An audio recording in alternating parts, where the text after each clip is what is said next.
Private bus operators federation സമരത്തിലേക്ക്. ദൂരപരിധി കണക്കാക്കാതെ permit പുതുക്കുക, വിദ്യാർത്ഥികളുടെ concession charge വർദ്ധിപ്പിക്കുക, ഫോട്ടോ എടുത്ത് പിഴ ചുമത്തുന്നത് അവസാനിപ്പിക്കുക തുടങ്ങിയ ആവശ്യങ്ങൾ ഉന്നയിച്ചാണ് സമരം. മേഖലാ പ്രതിഷേധ പ്രകടനവും സമ്മേളനവും 27-ന് കോട്ടയത്ത് നടക്കും. പ്രൈവറ്റ് ബസ് ഓപ്പറേറ്റേഴ്സ് ഫെഡറേഷൻ സമരത്തിലേക്ക് കടക്കുകയാണ്. ദൂരപരിധി കണക്കാക്കാതെ പെർമിറ്റ് പുതുക്കുക, വിദ്യാർത്ഥികളുടെ കൺസെഷൻ ചാർജ് വർദ്ധിപ്പിക്കുക, ഫോട്ടോ എടുത്ത് പിഴ ചുമത്തുന്നത് അവസാനിപ്പിക്കുക തുടങ്ങിയ ആവശ്യങ്ങൾ ഉന്നയിച്ചാണ് സമരം സംഘടിപ്പിക്കുന്നത്. മേഖലാ പ്രതിഷേധം പ്രകടനവും സമ്മേളനവും 27-ന് കോട്ടയത്ത് നടക്കും. തിരുവനന്തപുരം, കൊല്ലം, ആലപ്പുഴ, പത്തനംതിട്ട, കോട്ടയം ജില്ലകളിലെ ഉടമകളും തൊഴിലാളികളും പങ്കെടുക്കും. അടുത്ത ഘട്ടത്തിൽ ഉടമകളെ അണിനിരത്തി സെക്രട്ടേറിയറ്റ് മാർച്ചും തുടർന്ന് സർവീസ് നിർത്തിവെച്ചുള്ള അനിശ്ചിതകാല സമരവും നടക്കുമെന്ന് ഭാരവാഹികൾ വാർത്താ സമ്മേളനത്തിൽ പറഞ്ഞു. കേരളത്തിലെ ഒരു സ്വയം തൊഴിൽ കണ്ടെത്തൽ പദ്ധതി എന്ന രീതിയിലാണ് സ്വകാര്യ ബസ് വ്യവസായം മുമ്പോട്ട് പോകുന്നത്. ഇതിനകത്ത് മോണോപോളിയായിട്ടുള്ള ഓപ്പറേറ്റർമാരൊന്നുമില്ല. ഒന്നോ രണ്ടോ വണ്ടിയൊക്കെയുള്ള ജീവിക്കാൻ വേണ്ടി കൊണ്ടു നടക്കുന്ന ബസ്സുകാരാണ് കൂടുതൽ. ഗ്രാമപ്രദേശങ്ങളിൽ നിന്നും ടൗണുകളിലേക്കും അവർക്ക് ടൗണുകളിൽ വന്ന് വിദ്യാഭ്യാസം നടത്തുന്നതിനുള്ള വിദ്യാർത്ഥികൾക്ക് എത്തിച്ചേരുന്നതിനും അതുപോലെ പാവപ്പെട്ട കച്ചവട സ്ഥാപനങ്ങളിൽ ജോലി ചെയ്യുന്ന സഹോദരിമാർക്കും ഒക്കെ എത്തിച്ചേരുന്നതിന് വേണ്ടിയുള്ള ചെറിയ പൈസയ്ക്കുള്ള ഒരു യാത്രാ മാധ്യമം കൂടിയാണ് സ്വകാര്യ ബസ് എന്ന് പറയുന്നത്.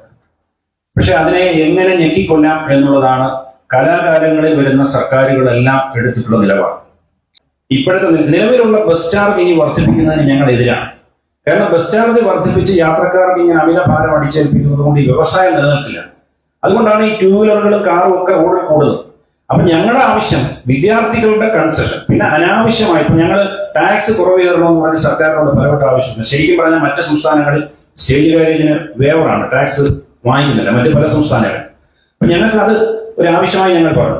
ഞങ്ങൾക്ക് സർക്കാരിൽ നിന്നൊരു ആനുകൂല്യം കിട്ടുന്നില്ല എന്ന് മാത്രമല്ല, ലക്ഷക്കണക്കിന് വരുന്ന വിദ്യാർത്ഥികൾക്ക് 10% റേറ്റ്. നിങ്ങൾ ആലോചിക്കേണ്ട കാര്യം, 1 രൂപ എന്ന് പറയുമ്പോൾ 10 രൂപയുടെ 10% ഞങ്ങൾക്ക് കിട്ടുന്നത്. 90% കൺസെഷൻ ഞങ്ങൾ വിദ്യാർത്ഥികൾക്ക് കൊടുക്കുക. അതിന് ഞങ്ങൾക്ക് പരാതിയില്ല. പക്ഷേ ഞങ്ങൾ ഒരു ന്യായമായ റേറ്റ് വർധനവ് ചോദിക്കുമ്പോൾ അത് വിദ്യാർത്ഥികളുടെ അവകാശമാണെന്ന് പറയുന്ന വിദ്യാർത്ഥി സംഘടനകളോട് ഇത് കൊണ്ടു നടക്കുന്നതിനുള്ള ബുദ്ധിമുട്ടുകൂടെ അവർ മനസ്സിലാക്കി പെരുമാറണം എന്നുള്ളതാണ് ഞങ്ങളുടെ അഭ്യർത്ഥന. സർക്കാരിന് നിരവധി തവണ നിവേദനം കൊടുത്തു.